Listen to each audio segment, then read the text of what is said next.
আসসালামু আলাইকুম, শুভেচ্ছা সহ আমন্ত্রণ চ্যানেল আই সংবাদে আপনাদের সাথে আছে আমি নবনীতা। বিস্তারিত সংবাদের শুরুতেই জানিয়ে দিচ্ছি ফ্রেশ নুডলস সংবাদ শিরোনাম। টানা বর্ষণে পাহাড় ধসে কক্সবাজার ও চট্টগ্রামে শিশুসহ 10 জনের মৃত্যু, পার্বত্য জেলাগুলোয় ঝুঁকিতে থাকা বাসিন্দাদের সরে যাওয়ার নির্দেশ। রোহিঙ্গা ইস্যুতে মিয়ানমার সরকার সহ সব পক্ষের সাথে আলোচনার কথা জানালেন প্রধানমন্ত্রী। শেয়ার বাজার কারসাজিতে জড়িতদের বিরুদ্ধে ব্যবস্থা নেয়ার ঘোষণা। আর্জেন্টিনা বিশ্বকাপের কোয়ার্টার ফাইনালে উঠলেও রেফারির ভূমিকা নিয়ে ফিফায় মিশরের অভিযোগ। সব ম্যাচ ওটিটি প্ল্যাটফর্ম আই স্ক্রিনে সরাসরি সম্প্রচার। 24-এর কোটা সংস্কারের আন্দোলন মাসখানেকের মধ্যে রূপ নেয় অভূতপূর্ব গণ অভ্যুত্থানে। গণদাবি হওয়ায় শিক্ষার্থীদের স্বতঃস্ফূর্ত অংশগ্রহণ। বৃক্ষরোপণকে আরও বিস্তৃত করতে পরিবেশ এবং বৃক্ষমেলার আয়োজন, বৃহস্পতিবার উদ্বোধন করবেন প্রধানমন্ত্রী তারেক রহমান। এবং রাঙামাটিতে বৃক্ষরোপণ ও চারা বিতরণ করে প্রশংসিত প্রকৃতি ও জীবন ক্লাব। পাহাড়ের আদি পরিবেশ ও জীববৈচিত্র্য রক্ষায় উদ্যোগের প্রশংসা।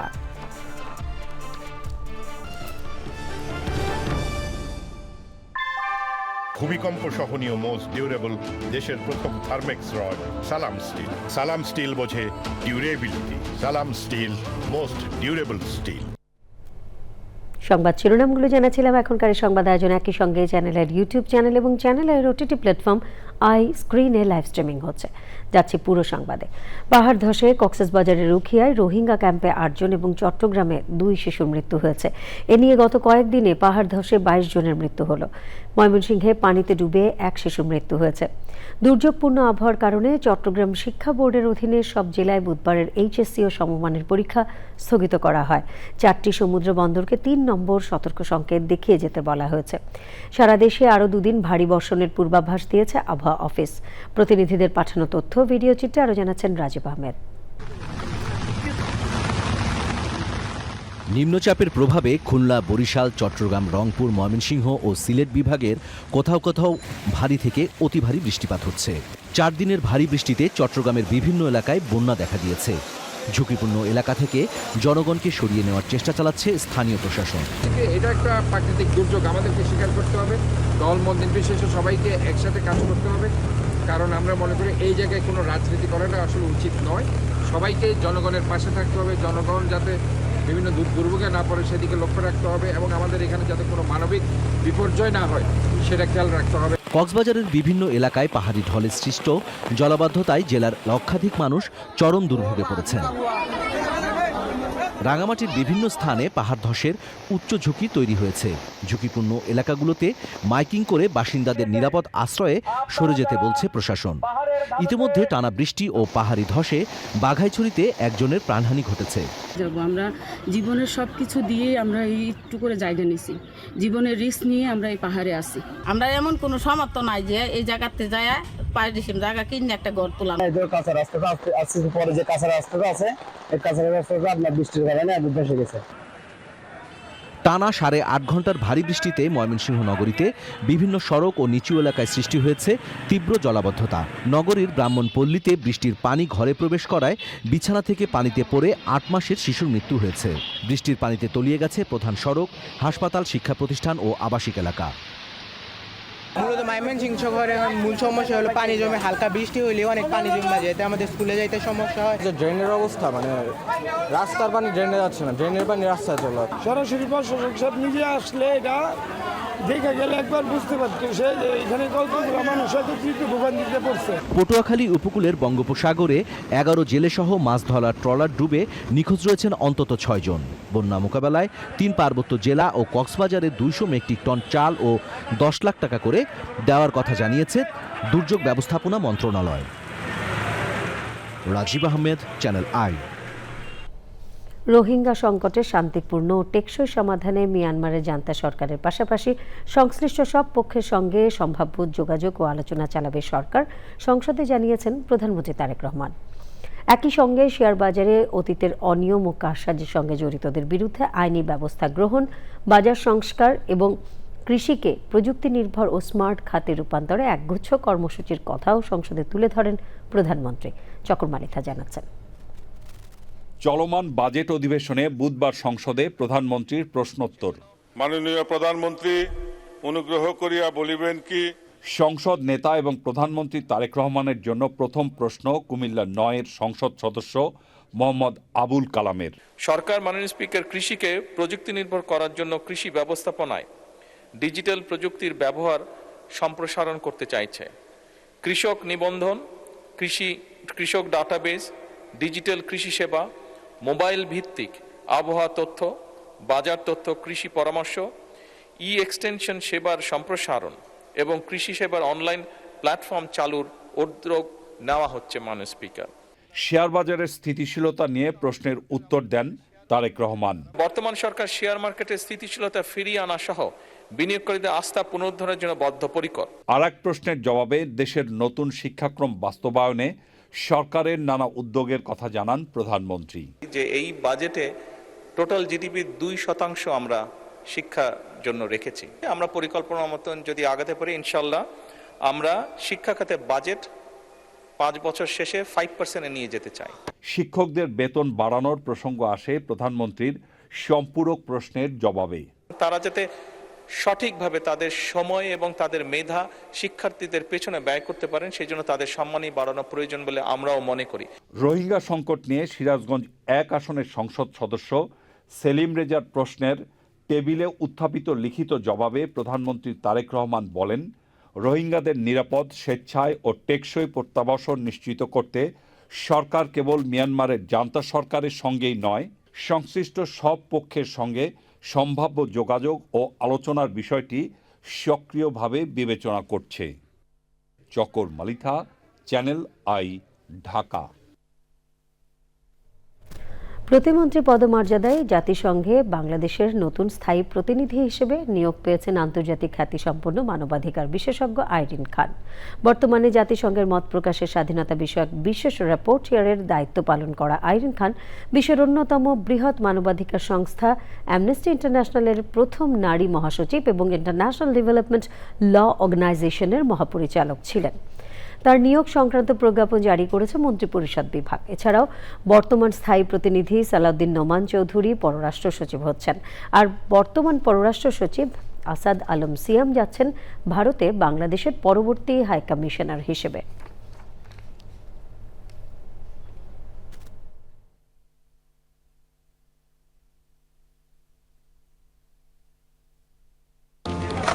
ইঞ্জিনিয়ার সাহেব, বাড়ি ডিজাইন তো হলো, কিন্তু কোন রড দিয়ে বাড়ি বানাবো? অবশ্যই আকিজ ইস্পাত, কারণ ভালো মানের 500W রডের yield strength 500 MPa, tensile strength 625 MPa, আর সর্বোচ্চ গুণগত মানের আকিজ ইস্পাতের টেনসাইল স্ট্রেংথ 700 MPa, অর্থাৎ ভালো মানের রডের থেকেও 12% বেশি। বুঝেছি, এখনই অর্ডার করছি অধিক শক্তিশালী আকিজ ইস্পাত। আকিজ ইস্পাত, কমিটেড টু কোয়ালিটি। এবারে আনোয়ার ইস্পাত ফিফা বিশ্বকাপ 2026।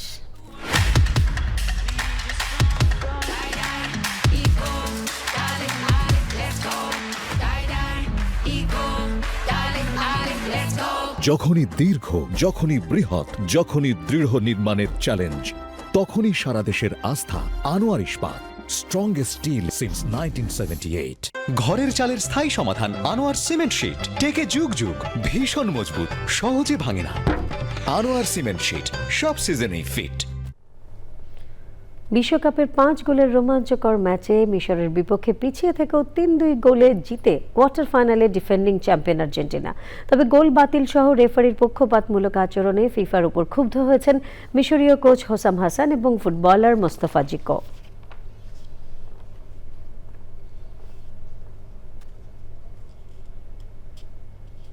এবারে জুলাই গণ অভ্যুত্থান।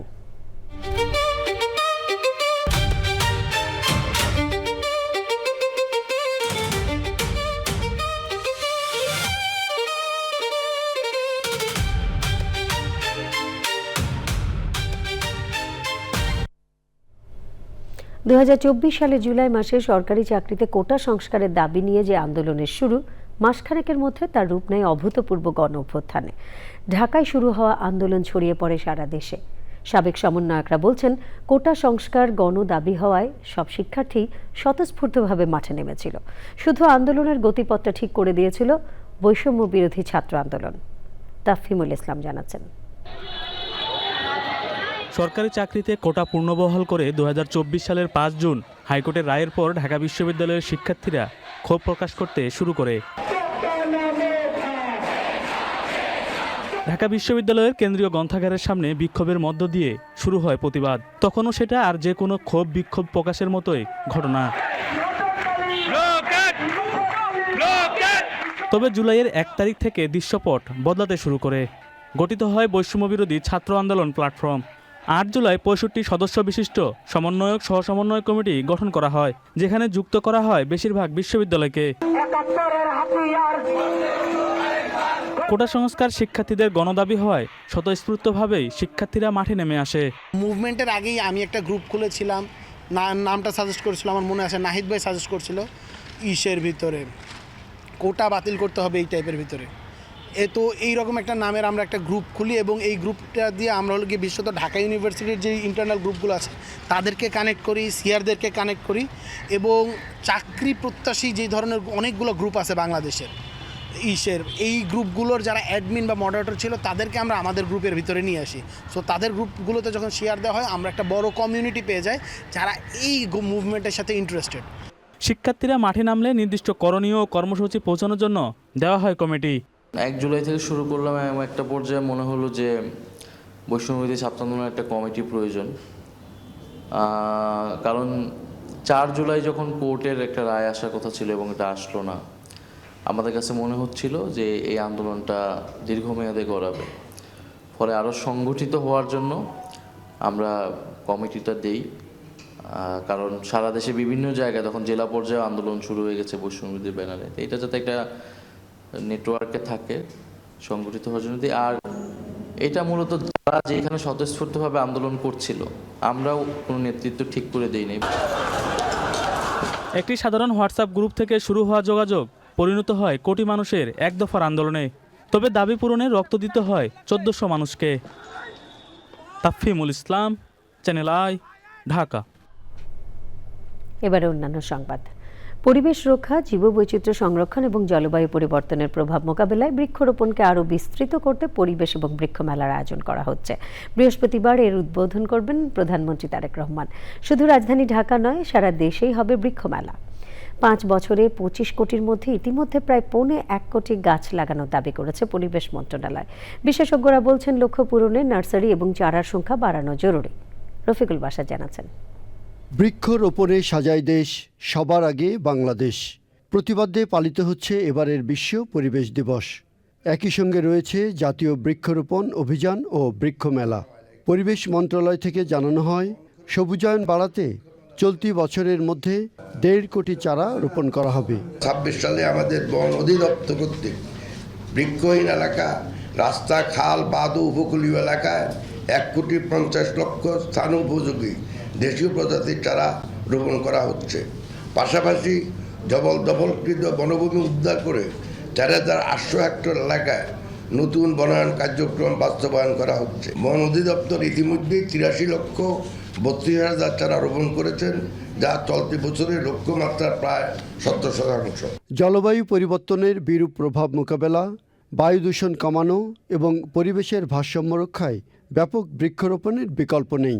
পরিকল্পিতভাবে এই বৃক্ষরোপণ করতে হবে বলে মন্তব্য করেন প্রকৃতি ও জীবন ফাউন্ডেশনের চেয়ারম্যান বীর মুক্তিযোদ্ধা মুকিত মজুমদার বাবু।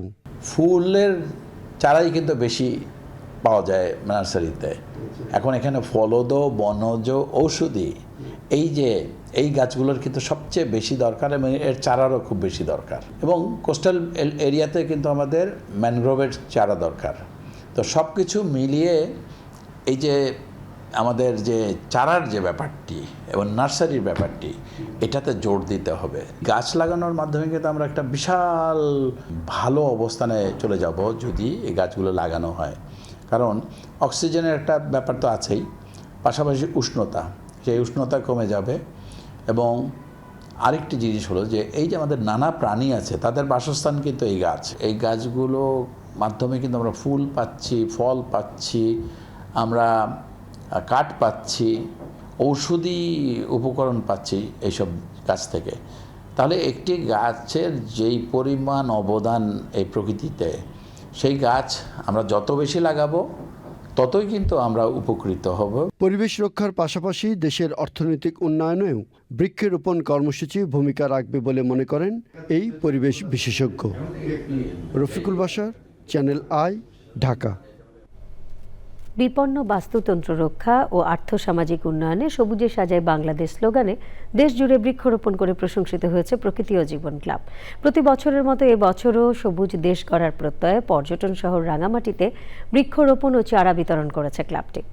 পাহাড়ের আদি পরিবেশ এবং জীববৈচিত্র্য রক্ষায় এমন উদ্যোগকে স্বাগত জানিয়েছেন রাঙামাটির মানুষ। মনসুর আহমেদের তথ্য ভিডিও চিত্রে আরও জানাচ্ছেন আফরোজা হাসি। পাহাড় কাটা, বনজার সহ পরিবেশ বিরোধী কর্মকাণ্ডে বিপন্ন ও বিপর্যস্ত পাহাড়কন্যা রাঙামাটির পরিবেশ প্রতিবেশ। বাড়ছে পাহাড় ধসের ঘটনা, অকালে ঝরছে প্রাণ।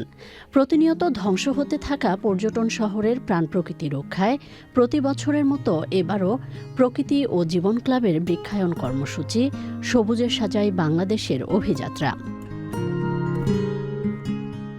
পাহাড়ি পরিবেশে বিদেশি গাছের আগ্রাসন কমাতে দেশীয় গাছ রোপণে গুরুত্ব দিচ্ছে প্রকৃতি ও জীবন ক্লাব।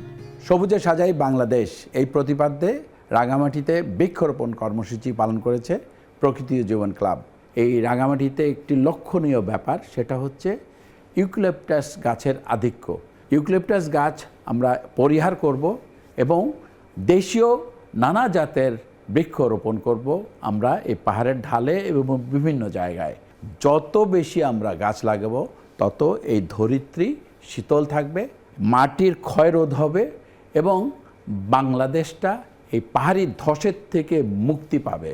আসুন আমরা হাতে হাত মিলিয়ে সারা বাংলাদেশে বৃক্ষরোপণের মাধ্যমে সবুজ করে ফেলি।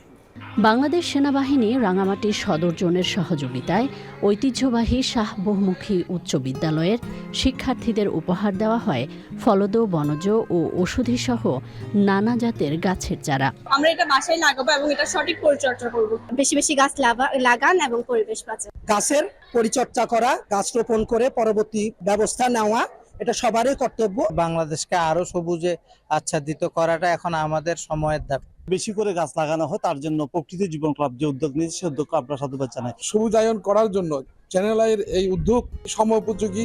প্রকৃতি ও জীবন ক্লাবের ভূয়সী প্রশংসা করে সবুজায়নকে সময়োপযোগী বলেছেন বিশিষ্টজনরা। গাছকে যদি সুরক্ষা না করি তাহলে গাছ কি হবে না, আমাদের জীবন পৃথিবী সুন্দর হবে না, পৃথিবী টিকেও থাকবে না। গ্লোবাল ওয়ার্মিং এর থেকে উত্তরণের জন্য বৃক্ষরোপণ ছাড়া আমাদের আর কোনো উপায় আছে বলে আমার মনে হয় না। যদি তোমরা এই গাছের যত্ন নাও তাহলে আশা করা যায় ভবিষ্যতে এই গাছ পরিপূর্ণভাবে বড় হয়ে প্রকৃতিতে অবদান রাখতে পারবে। রাঙামাটি সদর জোন যে কোনো ভালো কাজের সাথে সবসময় ছিল, বর্তমানেও আছে এবং ভবিষ্যতে থাকবে। শহরের 5টি শিক্ষা প্রতিষ্ঠান সহ 3টি উপজেলার বিভিন্ন শিক্ষা প্রতিষ্ঠান, সড়ক ও গুরুত্বপূর্ণ স্থানে 15,000 বৃক্ষরোপণ করবে রাঙামাটি প্রকৃতি ও জীবন ক্লাব। আফরোজা হাসি, প্রকৃতি ও জীবন ডেস্ক, চ্যানেল আই। নির্বাচন পর্যবেক্ষণ সংক্রান্ত সুপারিশ পর্যালোচনা করে সামনের নির্বাচনে সংস্কার, অগ্রাধিকার ও বাস্তবায়নের চেষ্টা করবে ইসি। রাজধানীতে এক সেমিনারে নির্বাচন কমিশনার আবুল ফজল মোহাম্মদ সানাউল্লাহ বলেছেন, সামনের নির্বাচন কিভাবে আরও অন্তর্ভুক্তিমূলক করা যায় তা নিয়েও কাজ করা হবে। ঢাকায় ইইউ রাষ্ট্রদূত প্রত্যাশা করেন অংশীজনদের সুপারিশ সামনের দিনে ইসির কাজকে আরও ত্বরান্বিত করবে। নাজিব বেগ জানাচ্ছেন। জাতীয় সংসদ নির্বাচন পর্যবেক্ষণ করে বিভিন্ন আন্তর্জাতিক ও দেশীয় সংস্থা।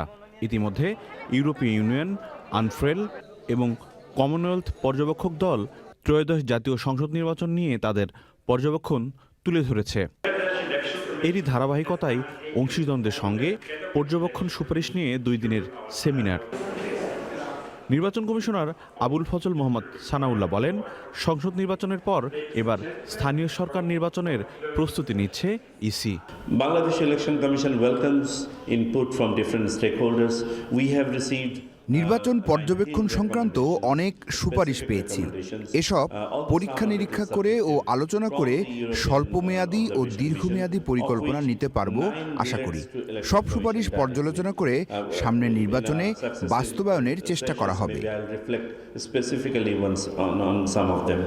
সংসদ নির্বাচন নিয়ে নিজেদের সুপারিশ নিয়ে কথা বলেন ইউরোপীয় ইউনিয়নের রাষ্ট্রদূত Michael Miller. Electoral reform follow-up recommendations made by the election observers are ইতোমধ্যে আমাদের রিপোর্টে সুনির্দিষ্ট 19টি সুপারিশ তুলে ধরেছি। এই কর্মশালার মাধ্যমে আলোচনা করে আরও সুপারিশ আসবে আশা করি। এরপর অগ্রাধিকার নির্ধারণ করে সেগুলো কাজে লাগাতে হবে। নির্বাচন কমিশন সামনের দিনগুলোতে পর্যবেক্ষণ সুপারিশ যাতে এগিয়ে নিয়ে যায় তাই আশা করছি। গণতন্ত্র উত্তরণে সুষ্ঠু নির্বাচন গুরুত্বপূর্ণ বলেও মত দেন বক্তারা। রাজীব বিক, চ্যানেল আই, ঢাকা। রাজধানীর বাসাবো এলাকায় সড়ক সংস্কারের জন্য খোঁড়াখুড়ির পর মেরামতের কাজ ধীর গতিতে চলছে বলে অভিযোগ করেছেন এলাকাবাসী। আরেক এলাকা গেন্ডারিয়ার স্বামীবাগ লেনে খানাখন্দ আর উঁচু নিচু রাস্তায় বহু বছর ধরে ভোগান্তি পোহাচ্ছেন সেখানকার অধিবাসীরা। ভুক্তভোগীরা বলছেন এসব এলাকায় যানবাহন চলাচল ও হাঁটাচলা করা কষ্টসাধ্য। শাকের আদনান জানাচ্ছেন। সবুজবাগের বাসাবো এলাকায় সোয়ারেজ লাইন ও রাস্তা মেরামতের কাজ শুরু হয় বেশ কিছুদিন আগে। এলাকাবাসী বলছেন রাস্তা খোঁড়ার পর মেরামতের কাজ ধীর গতিতে চলায় ভোগান্তি পোহাতে হচ্ছে তাদের। কিছু পাট করে আবার কিছু পাট করে না, বৃষ্টি যদি হয় কাজটা বন্ধ করে রাখে। এই দিকের যে জনগণ আছে এদের খুব ভোগান্তি হয়। তো এই রাস্তাটা মোটামুটি 2 মাস ধরে বেহাল দশা অবস্থায় আছে। তাহলে অতি দ্রুত এই কাজটা শেষ করা দরকার জনদুর্ভোগ কমানোর জন্য। এই রাস্তাঘাটে তো ভাঙা, এইভাবে যাতায়াতে তো খুবই সমস্যা হচ্ছে। এটা তো আসলেই সমস্যা, কারণ এই যে দেখেন এখান দিয়ে এখন যদি রিক্সা যদি যাতায়াত করতে চাই তাহলে তখন হঠাৎ করে আমরা পড়ে যাইতে পারি। গ্যান্ডারিয়ার স্বামীবাগ লেনের সড়কেরও বেহাল দশা। একদিকে উঁচু নিচু রাস্তায় চলাচল করা কঠিন, অন্যদিকে ল্যাম্পপোস্টের বেশ কিছু বাতি না জ্বলায় ছিনতাইয়ের ঘটনা ঘটছে। খানাখন্দ আছে, মানুষের যাওয়া আসার অনেক অসুবিধা। বাচ্চারা স্কুলে যাওয়া আসা করতে পারে না। সিটি কর্পোরেশনের ল্যাম্পপোস্টও জ্বলে না, রাত্রে অন্ধকার হয়ে থাকে। ছিনতাইয়ের একটা উপক্রম প্রতিদিনই হয়। এই উঁচু নিচু এবং অসমান রাস্তার কারণে আমাদের চলাচলে খুবই একটা দুর্ভোগ সৃষ্টি হচ্ছে। এখন 22 বছর থেকে আমরা গাড়ি চালাই, এই পর্যন্ত রাস্তাটা এইভাবেই চলে। জনগণের ভোগান্তির কথা বিবেচনা করে দ্রুত এসব রাস্তা সংস্কারে কর্তৃপক্ষ দৃষ্টি দেবে বলে আশা এলাকাবাসীর। শাকের আদনান, চ্যানেল আই, ঢাকা। মার্কিন প্রেসিডেন্ট ডোনাল্ড ট্রাম্প বলেছেন ইরান ও যুক্তরাষ্ট্রের মধ্যে যুদ্ধবিরতি শেষ হয়ে গেছে। তার মতে দুপক্ষের আলোচনায় এখন শুধু সময় নষ্ট হচ্ছে। তুরস্কের রাজধানী আঙ্কারায় ন্যাটো শীর্ষ সম্মেলনে মার্কিন প্রেসিডেন্ট এসব কথা বলেন। ইরানের বিরুদ্ধে যুদ্ধে যুক্তরাষ্ট্রকে সমর্থন না করা মিত্রদের তীব্র সমালোচনা করেন মার্কিন প্রেসিডেন্ট। ন্যাটো শীর্ষ সম্মেলনে জোটের কার্যক্রমের পাশাপাশি প্রাধান্য পেয়েছে প্রতিরক্ষা ব্যয়, ইউক্রেন যুদ্ধ এবং ইরান সংঘাত।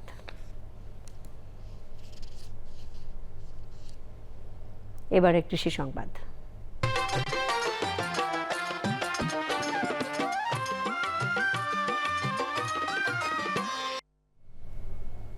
পটল চাষে ধামরাইয়ের কৃষকদের ভাগ্য বদলে যাচ্ছে। খরচের তুলনায় বিক্রি ভালো থাকায় লাভবান হচ্ছেন কৃষক। ধামরাইয়ের মাটি এবং আবহাওয়া এই ফসল চাষের জন্য খুবই উপযোগী। ধামরাই থেকে জাকির হাসানের তথ্য ও ভিডিও চিত্রে রাজীব আহমেদ জানাচ্ছেন।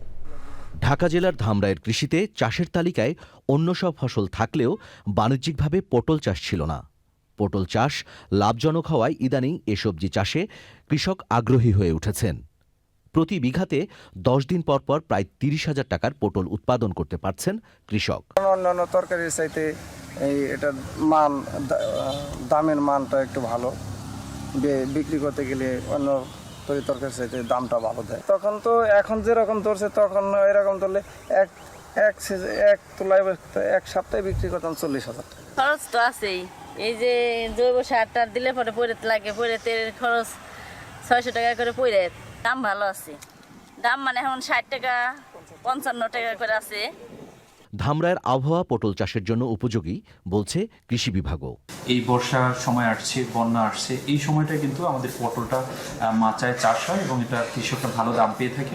তেমন বেশি একটা রোগব্যাধি হয় না, কিছু সময় পাতার কিছু আক্রমণ হতে পারে, সেজন্য তারা ছত্রাকনাশকগুলো প্রয়োগ করেন এবং নিয়মিত পরিচর্যা করেন। তো এটা মাচার নিচেও আবার তারা অন্যান্য ফসলগুলো সাময়িক সময়ের জন্য চাষ করেন, যে ক্ষেত্রে আমাদের শস্যের নিবিড়তা বৃদ্ধি পাচ্ছে। এবং পটলে আমরা আশা করছি যে এই সবজিটা চাষ করেও কৃষকরা যেভাবে লাভবান হচ্ছেন, তাতে ধীরে ধীরে আমাদের পটলের আবাদি এরিয়াও আরও বেড়ে যাবে অন্যান্য সবজির মতো। পটল চাষের উপযোগী ধামরায়ের মাটিতে কৃষক অধিক লাভবান হতে চাইলে গাছের পরিচর্যার পাশাপাশি খেতে শক্ত মাচা দেওয়ার পরামর্শ অভিজ্ঞদের। Rajib Ahmed, Channel I. এখন দেখবেন প্রকৃতি সংবাদ।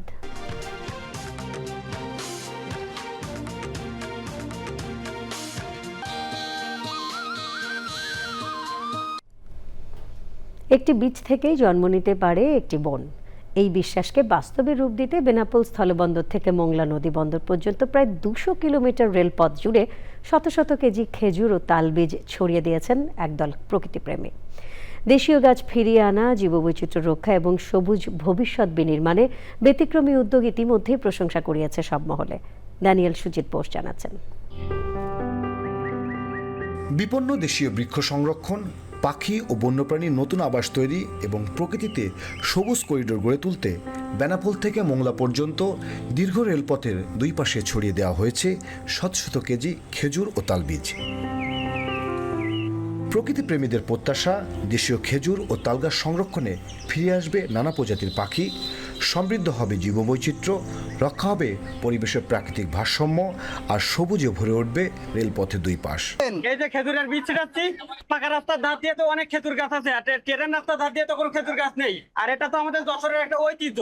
বিভিন্ন জেলা থেকে যশোর জেলায় লোকজন ঘুরতে আসবে ট্রেনে, আর দেখবে শুধু খেজুর গাছ আর খেজুর গাছ। আয়োজকরা বলছেন, শুধু বৃক্ষরোপণ নয়, ব্যতিক্রমী এই উদ্যোগে জলবায়ু পরিবর্তনের প্রভাব মোকাবেলা, পরিবেশ সংরক্ষণ এবং জীববৈচিত্র্য রক্ষায় দিচ্ছে সচেতনতা বার্তা। যশোরের যশ খেজুরের রস, আসলে এগুলো আমাদের এখন বুলি সর্বস্ব। খেজুর গাছ লাগাতে হবে, জমিতে খেজুর গাছ বিলুপ্ত হয়ে যাচ্ছে আবাদপাতি করার জন্য। তাই আমরা এখন সরকারি রাস্তার পাশ দিয়ে খেজুর গাছ লাগাচ্ছে। জিআই পণ্য খেজুরের গুড়, একদিন ব্যাপক চাহিদা হবে। যে বীজগুলো এখন মাটিতে পড়েছে, কয়েক বছর পর হয়তো সেগুলো ছায়া দেবে প্রতীক্ষে, আশ্রয় দেবে পাখিদের, আর বাঁচিয়ে রাখবে বাংলার হারিয়ে যেতে বসা ঐতিহ্য। Daniel Sujit Bose, channel I, Khulna. ত্রয়োদশ জাতীয় সংসদ নির্বাচনে ষড়যন্ত্র করে 11 দলীয় জোটকে হারানো হয়েছে বলে অভিযোগ করেছেন সংসদের বিরোধী দলীয় নেতা ওবায়দ জামায়াত আমির ডাক্তার শফিকুর রহমান। তার দাবি, এই ষড়যন্ত্রে অন্তর্বর্তী সরকারও জড়িত। সকালে রাজধানীতে গণঅভ্যুত্থানের চেতনা, গণভোটের রায় বাস্তবায়ন এবং জুলাই গণহত্যা ও মানবতা বিরোধী অপরাধের বিচার শীর্ষক সেমিনারে ডাক্তার শফিকুর রহমান বলেন, নির্বাচনের রায় মেনে নিলেও গণভোটের রায়কে অগ্রাহ্য করতে দেবেন না 11 দলীয় জোট। আগে যারা মজলুম ছিল তাদের অনেকে এখন জালিম হওয়ার পথে মন্তব্য করে জামায়াত আমির বলেন, নতুন বা পুরনো কোনো ফ্যাসিবাদ মেনে নেওয়া হবে না। মানবিক ও সামাজিক কার্যক্রমের মাধ্যমে জাতীয়তাবাদী যুবদল রাজনীতিতে ইতিবাচক ও জবাবদিহিতামূলক সংস্কৃতি প্রতিষ্ঠা করতে চায় দাবি করে সংগঠনের সভাপতি আব্দুল মোনায়েম মুন্না বলেছেন, সংগঠনের কারো বিরুদ্ধে অপরাধমূলক কর্মকাণ্ডের অভিযোগ পাওয়া গেলে সাথে সাথে শাস্তিমূলক ব্যবস্থা নেওয়া হচ্ছে। দুপুরে রাজধানীর নয়াপল্টনে সংবাদ সম্মেলনে যুবদল সভাপতি জানান, নির্বাচনের পর থেকে এখন পর্যন্ত প্রায় 300 নেতাকর্মীর বিরুদ্ধে বহিষ্কার সহ শাস্তিমূলক ব্যবস্থা নেওয়া হয়েছে। বিভিন্ন গণমাধ্যমে যুবদলকে জড়িয়ে পরিকল্পিতভাবে অপপ্রচার চালানো হচ্ছে অভিযোগ করে মোনায়েম মুন্না বলেন, বহিষ্কৃত ব্যক্তিদের অপকর্মের দায় নেবে না যুবদল। সাংগঠনিক কর্মসূচির পাশাপাশি সারা দেশে বৃক্ষরোপণ, খাল খনন সহ সামাজিক কার্যক্রম অব্যাহত রাখার কথা বলেন যুবদল সভাপতি। ডিজিটাল রূপান্তর এবং টেকসই উন্নয়নে বিশেষ অবদানের স্বীকৃতি হিসেবে international AI innovation and leadership consortium Prestige award বিজয়ীদের নাম ঘোষণা করা হয়েছে। রাজধানীর একটি হোটেলে বিসি পান্ডে অ্যাওয়ার্ড বিজয়ীদের নাম ঘোষণা করেন। সরকারি, বেসরকারি ও বাণিজ্যিক প্রতিষ্ঠান, পাবলিক প্রাইভেট বিশ্ববিদ্যালয়, ব্যাংকিং অ্যান্ড ফিনান্সিয়াল প্রতিষ্ঠান সহ 57টি প্রতিষ্ঠান ও ব্যক্তিকে অ্যাওয়ার্ডের জন্য নির্বাচিত করা হয়েছে। 25শে জুলাই রাজধানীর হোটেল সোনারগাঁয়ে বিজয়ীদের হাতে অ্যাওয়ার্ড তুলে দেওয়া হবে।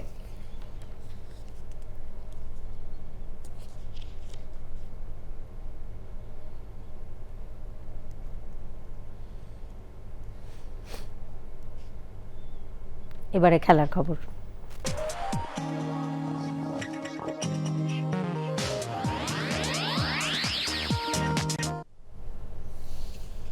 চূড়ান্ত হয়েছে 2026 বিশ্বকাপের কোয়ার্টার ফাইনাল লাইন আপ। শ্বাসরুদ্ধকর 4 ম্যাচে লড়বে France, Morocco, Spain, Belgium, Norway, England এবং আর্জেন্টিনা, সুইজারল্যান্ড। শেষ 8-এর গণ্ডি পেরিয়ে 2 সেমিফাইনাল হবে 14 ও 15 জুলাই। এর আগে 9 জুলাই থেকে শুরু হচ্ছে 4 দিনের কোয়ার্টার ফাইনালের জমজমাট লড়াই। সবগুলো ম্যাচ সরাসরি সম্প্রচার করবে চ্যানেল আইয়ের OTT platform I screen. Adil Ahmed Shan জানাচ্ছেন। রেকর্ড 48 দলের বিশ্বকাপ এসে ঠেকেছে শিরোপা নিষ্পত্তির আরও এক ধাপ কাছে। শেষ 2 দল হিসেবে কোয়ার্টার ফাইনালে আর্জেন্টিনা ও সুইজারল্যান্ড। এরপরই চূড়ান্ত হয় শেষ 8-এর 8 প্রতিপক্ষ।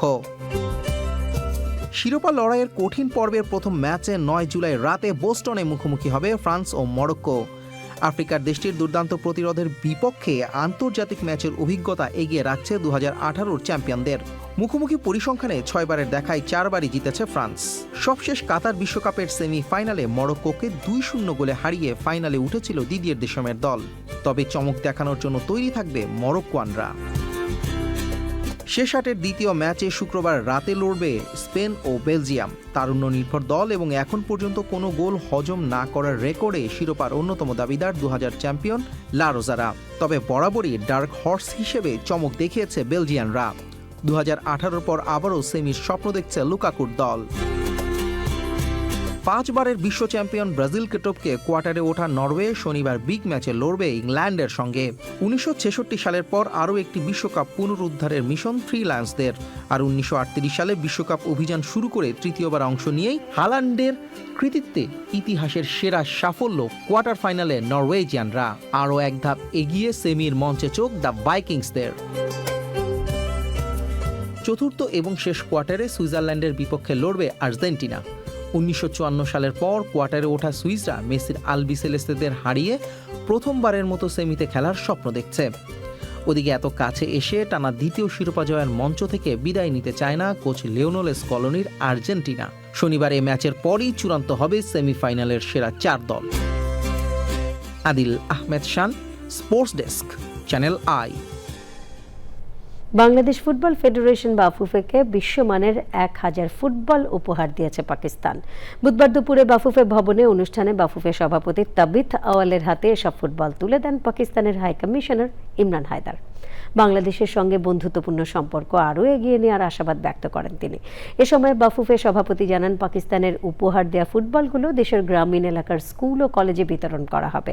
পর্যায়ক্রমে এর পরিধি বাড়বে। তিনি আরও জানান, ভবিষ্যতে পাকিস্তানের সঙ্গে ফুটবল ক্রয়ের বিষয়ে চুক্তির পরিকল্পনা রয়েছে।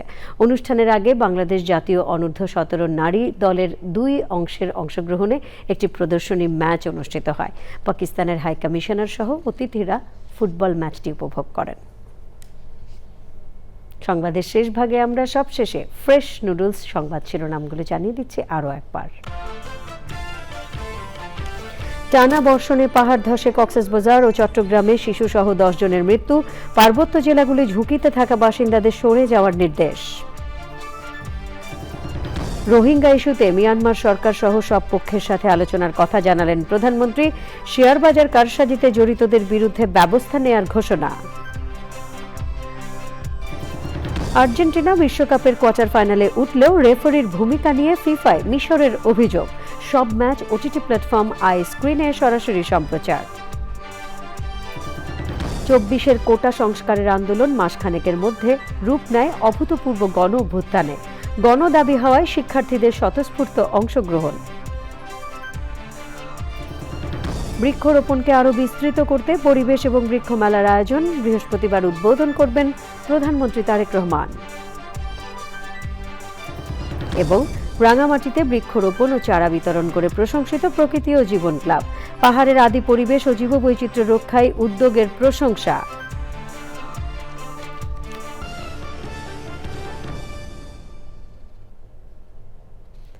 প্রিয় দর্শক, দেশের সবচেয়ে জনপ্রিয় টেলিভিশন চ্যানেল চ্যানেল আইয়ের সবশেষ সংবাদ জানতে ভিজিট করুন channelionline.com-এ।